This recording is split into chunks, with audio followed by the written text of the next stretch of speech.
এবং বিএনপির মূল টার্গেট হচ্ছে যে জামাত ইসলামীকে এই দেশ থেকে নির্মূল করে দেবে। এটা ভুল, কখনোই সম্ভব না। যেখানে প্যাসিস হাসিনা পারে নাই, সেখানে আপনারা তো কোশ্চেন কালো সম্ভব না। আমরা জীবন দিতে জানি, সংগ্রাম করতে জানি, আন্দোলন করতে পারি। এদেশকে প্যাসিবাদ মুক্ত করেছি। নব্য কোনো প্যাসিবাদের যদি আগমন হয়, আমরা তাও ওটার বিরুদ্ধে প্রতিবাদ করবো ইনশাল্লাহ। কাজে আসুন, আমরা এদেশকে একটি মানবিক দেশ হিসেবে গড়তে, দেশকে একটি সুন্দর দেশ হিসেবে গড়তে আমরা সকলেই ঐক্যবদ্ধ হয়ে একটি সুন্দর দেশ গড়ি।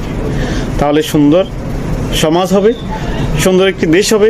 এদেশের মানুষ অতীত ভুলে গিয়ে মানুষ আর বলবে না যে আগেরটাই ভালো ছিল, কিন্তু আজকে আপনাদের কর্মকাণ্ডের কারণে মানুষ বলতেছে আগেরটাই ভালো ছিল।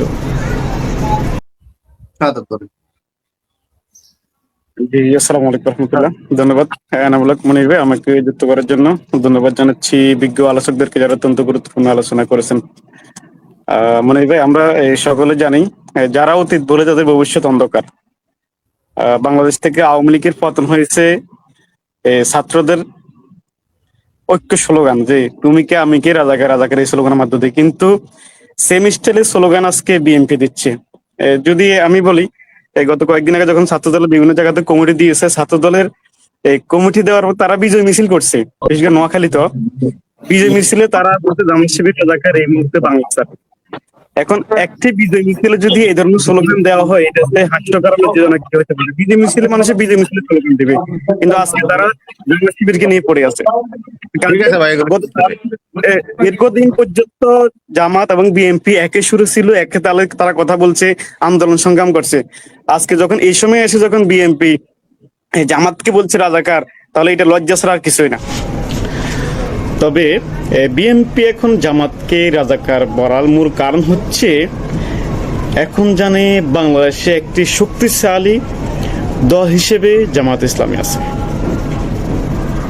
তারা যেটা 2026-এর নির্বাচনে বুঝেছে জামাত ইসলামের পাওয়ার কেমন আছে, তাদের কন্ট্রোল কেমন আছে, তাদের মাঠ পর্যায়ে জনপ্রিয়তা কেমন আছে। এখন তাদেরকে মাঠ পর্যায়ে জনপ্রিয়তা কমাতে হবে, তাদের বিরুদ্ধে মিথ্যা অপবাদ দিতে হবে, প্রোপাগান্ডা চালাতে হবে, যেটা বিগত 15 বছর স্বৈরাচার ফ্যাসিস্ট হাসিনা করেছেন। এবং হাসিনা সরকার তো জামাত ইসলামের নেতাকর্মীদেরকে ফাঁসির মঞ্চে নিয়ে তাদেরকে ফাঁসি দিয়েছেন। ওই সময় তৎকালীন প্রধানমন্ত্রী বেগম খালেদা জিয়া বলেছেন যে জামাত ইসলামের যাদেরকে ফাঁসি দেওয়া হয়েছে তারা কেউ যুদ্ধ অপরাধী নয়, তারা কেউ রাজাকার নয়। এখন 2026-এ এসে আজকে তারা রাজাকার হয়ে গেছে। কথাই আছে না, সাথে থাকলে সঙ্গী, না থাকলে জঙ্গলি। সেম স্টাইল হয়ে গেছে আজকে আমাদের বিএনপি সম্পর্ক এবং আমাদের সম্পর্ক। আমরা যখন সাথে ছিলাম তখন আমরা তাদের সঙ্গী ছিলাম, তখন আমরা ছিলাম রাজাকার ছিলাম না, আমরা আল বদল আসাম ছিলাম না। এখন যখন আমরা আলাদা হয়ে গেছে, জামাত ইসলাম শক্ত একটি বিরোধী দল হয়ে গেছে, এখন আজকে জামাতকে দামানোর জন্য তারা জামাতকে রাজাকার বলে আখ্যায়িত করছে, ইসলামী ছাত্র শিবিরকে রাজাকার বলে আখ্যায়িত করছে। এদেশের মানুষ এটা বুঝে গেছে, এদেরকে রাজাকার বলে এদেশের মানুষ থেকে দূরিয়ে নেওয়া যাবে না। কেন যাবে না? কারণ তাদের সিদ্ধান্ত, তাদের শ্রম, তাদের ঘাম এদেশের মানুষ জেনেছে, শুনেছে। কাজে আপনারা এদেশের মানুষকে বিভ্রান্ত করতে পারবেন না, এদেশের মানুষকে তাদের থেকে সরিয়ে নিতে পারবেন না। আমরা দেখেছি বিএনপির এক এমপি, আমরা তাকে ফজু পাগলা হিসেবে বলে থাকি, বিভিন্ন আসলে ফজু পাগলা, হে নাকি মুক্তিযোদ্ধা। কয়েকদিন আগে একটা নিউজ হয়েছে সে কখনো যুদ্ধই করে নাই, এবং তার সাথে যুদ্ধ করছে আর 2 জন ছিল। ওই 2 জন কোথায় আছে এটার তথ্য এখনো পর্যন্ত কেউ পায় নাই। এখন বিএনপির মূল টার্গেট হচ্ছে যে জামাত ইসলামীকে এদেশ থেকে নির্মূল করে দেবে। এটা ভুল, কখনোই সম্ভব না।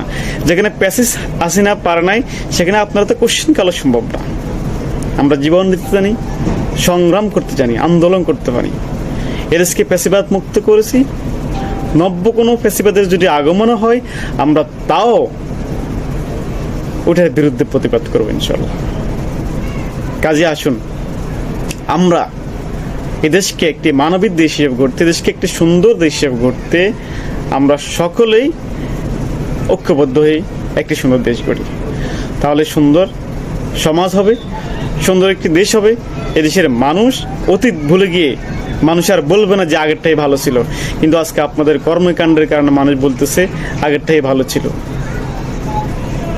যেটা আপনাদের মুনাফিকি তারা ধরে ফেলেছে। আপনারা যে তাদের মুনাফিকি করেছেন সেটা তারা ধরে ফেলেছে। আপনাদের স্বরাষ্ট্রমন্ত্রী সালাউদ্দিন আহমেদ কয়েকদিন আগে বলেছেন যে আমরা তো এখানে স্বাক্ষর করেছি শুধু ওরা ভোট নিয়ে বানচাল করবে, ভোট দিবেন ওই কারণে। তাহলে আপনারা জাতীয় গাদ্দার, জাতীয় মুনাফিক। সেটা জাতি দেখছে, জাতি জানছে, জাতি বুঝেছে। কাজে আপনারা জাতিকে বিভ্রান্ত করতে পারবেন না।